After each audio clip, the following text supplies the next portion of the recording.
Voilà, donc la première feuille arrive. Donc si tu veux aller voir.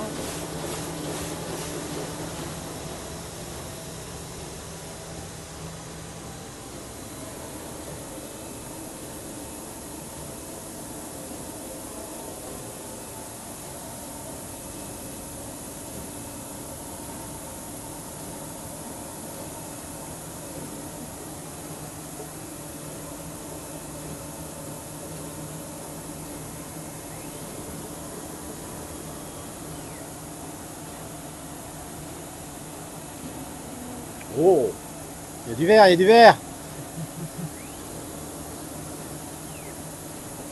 Changer les plaques, il prépare les plaques d'impression pour le futur. Et ça, tu refais ça à chaque fois pour chaque planche. À Donc chaque tu vas fois, le faire 33 fois. Donc tu vois, ça c'est les différentes plaques, des différentes couleurs. Voilà. Comme là on est qu'en bichromie, donc puisqu'on fait on fait un facsimilé en fait des planches originales, donc il met que le noir et le bleu pour le recto et le verso. Alors, est-ce que je disais à votre collègue tout à l'heure, Oui. c'est-à-dire qu'à la fin du précédent, Oui. quand elle a terminé le job, Ouais, elle a mis la quantité job demandée, de phase, ouais. il y a une vingtaine de feuilles en plus Oui. qui permet de décharger l'ancrage, D'accord. la batterie d'ancrage, Ok. pour que quand on réancre derrière, la ça nouvelle. soit pas trop chargé. Ouais. Donc soit à peu près dans les normes, D'accord. dans les densités qu'on a demandées. Ok. Et après ça, bon, elle nettoie les blanchers, Ouais. elle cale les plaques, les D'accord. nouvelles du prochain job. Entre temps, elle a déjà tout fait, hein. Elle a déjà envoyé les courbes là-bas. Ok. Dans la machine. Et elle a commencé à pré-ancrer Ok. la batterie Par d'ancrage rapport au nouveau job. au nouveau job. Voilà, de D'accord. manière à ce que justement, après quand on a commencé à ancrer le blancher, Oui. on se retrouve avec une densité proche de la vérité Ok. pour qu'on n'ait pas de problème de densité trop haute ou trop basse. Ça marche. Et là, normalement, quand elle aura fini, elle va commencer à pré-ancrer le blancher Ouais. et m'envoyer un jet de 50 feuilles pour commencer à voir où on en est au niveau C'est du ça. calage de l'ancrage et du calage des 4 couleurs. À quoi sert le blanchet très exactement? Alors, le blanchet, c'est une partie qui permet d'imprimer en pression avec un autre cylindre, D'accord. qu'on appelle un cylindre de contre-pression. Ouais. Et en fait, le principe d'impression qu'on dit indirect, Oui. c'est-à-dire qu'on part d'une forme imprimante, c'est-à-dire les plaques, comme vous avez là, Ouais. qui elle transmet sur le blanchet, Ok, on va Et- sur le blanchet. voilà, Et c'est le blanchet qui va mettre sur la feuille, sur la feuille. par pression avec le troisième cylindre qu'on dit contre-pression, pour D'accord. imprimer la feuille. Donc la feuille de papier ne va pas directement sur le cylindre où il y a la plaque. Voilà, c'est ça. D'accord. Ok. Contrairement à tout ce qui est platine avec les lettrines en plomb, Oui, qui elle par Avant, contre ça allait direct. c'est du direct. Voilà, ça marche. c'est ce qu'on appelle les procédés directs et indirects. Ok. Et l'Heidelberg, c'était comme ça aussi.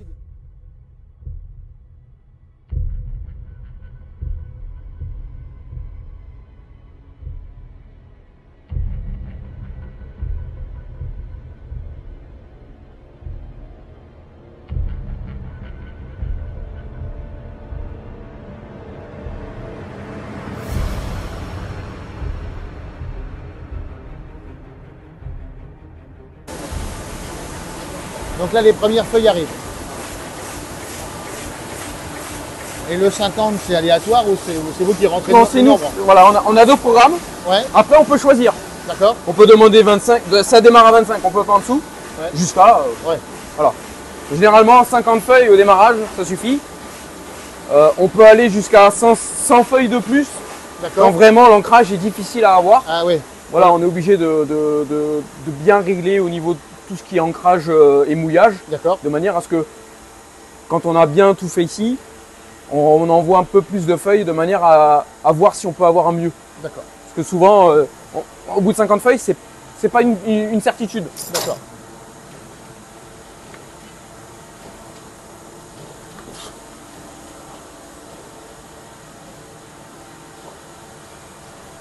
Alors, premier réflexe, garder le recto verso.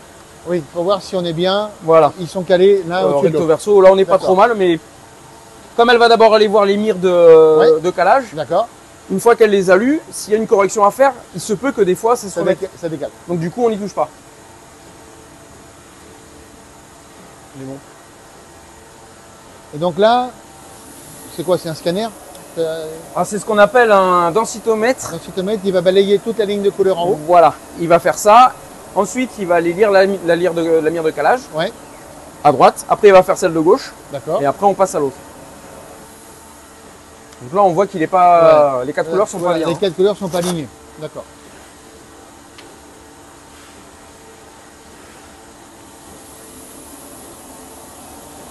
Donc même procédé de l'autre côté. Pareil.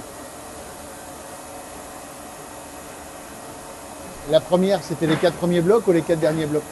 Les 4 derniers. 4 derniers. Elle commence d'abord par la dernière presse, D'accord. c'est-à-dire ce qui apparaît quand Ok. on retire la Ouais, feuille. quand on le tire. Et D'accord. après, les 4 premiers groupes. Donc ça, c'est mieux. Ah oui. C'est pas encore tout à fait ça, mais c'est beaucoup mieux. Donc à quoi correspondent toutes les petites... Ça, c'est les différents... Alors en fait, ils correspondent aux segments.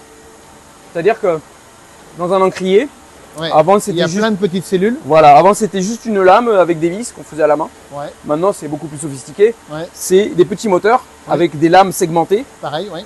qui eux ferment ou ouvrent pour mettre plus ou moins d'encre. Et chaque segment correspond à chaque. Ah bon, Voilà. Donc là on valide de manière à ce qu'il nous recale bien les 4 couleurs Ouais, recto verso. d'accord. Et là ici après on va lire voir ce qu'il y a potentiellement de bon ou pas bon. Donc là on voit qu'on est vraiment pas du tout bon. Ouais, de l'autre côté, ouais. Sur le deuxième bloc. Et c'est bien bizarre. Je sais pas ce qu'elle m'a fait. On va laisser calculer, on va laisser faire. Donc on valide. Ouais, Donc là vous voyez, ok. Et au fur et à là, mesure, à ce niveau-là, il y a tout... ok, d'accord. tout ça correspond à un À l'encrier. à l'encrier. Après, en fonction de ce que vous voyez là, vous pouvez remonter la couleur Voilà, en fonction de là qui correspond à ça. c'est ça. Ok, d'accord. À chaque zone. Donc là j'ai Donc ce qui est important de savoir, si tu veux, pour tout le monde, c'est qu'en fait tout ça c'est le papier qui sert au calage et qu'en fait tu vois tout ce type de papier là c'est ce qui a servi à faire la première page et donc ça va être jeté Juste la première. juste la première page. Et donc on va faire, il y a 4 pages et il y a 144 Bon, pages. ouais, ça fait quoi? Donc 4 Ouais. fois 30, 4 fois 35, 36. Ouais, 36 fois ça. Donc il va y avoir 36 paquets comme ça qui vont tous partir à la poubelle. Tout ça ce qui- pour régler au maximum. Tout ça pour régler au maximum, pour avoir la meilleure qualité d'image possible. Et donc, ce qu'il faut bien comprendre, hélas, c'est que tout ce papier a été acheté et que ça fait partie, si tu veux, du calage de l'ensemble et que ça, c'est répercuté dans le coût de l'album. Et c'est comme ça. Et c'est Ah. pour ça que parfois, quand on fait un devis, moi je me souviens très bien, il n'y avait que 72 pages dans le premier album qu'on a fait d'India Dreams, quand on a repris en fait la fabrication. Et ça devait être 5 ou 6 000 euros. On était pareil, tout en couleur, quadri. 6 000 euros les 200 premiers exemplaires et le 100 supplémentaire, c'était que 100 euros. Et là, tu te dis comment ça se fait, c'est qu'en fait, tu as vu au niveau de la machine, quand ça tourne, 100 pages supplémentaires, ça va tourner 1 minute. Et ça fait 1 minute supplémentaire. Donc c'est pour ça que les pages d'après, une fois que le calage est fait, ça coûte rien. Ça coûte que le prix du papier. Alors après, pour une version normale, c'est exactement le même process. Il ne Voilà. faut pas croire que c'est juste parce qu'on fait un tirage de tête Voilà. qu'il y a autant de chutes et que le calage est différent.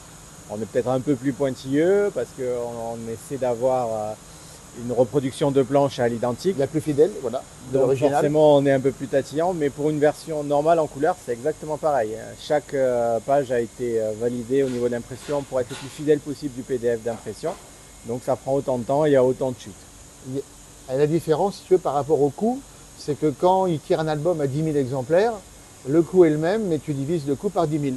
Et nous, on prend le même coût par 200. Pas pareil. Donc, ça augmente d'une manière conséquente et ça explique une partie du coût d'un tirage de luxe.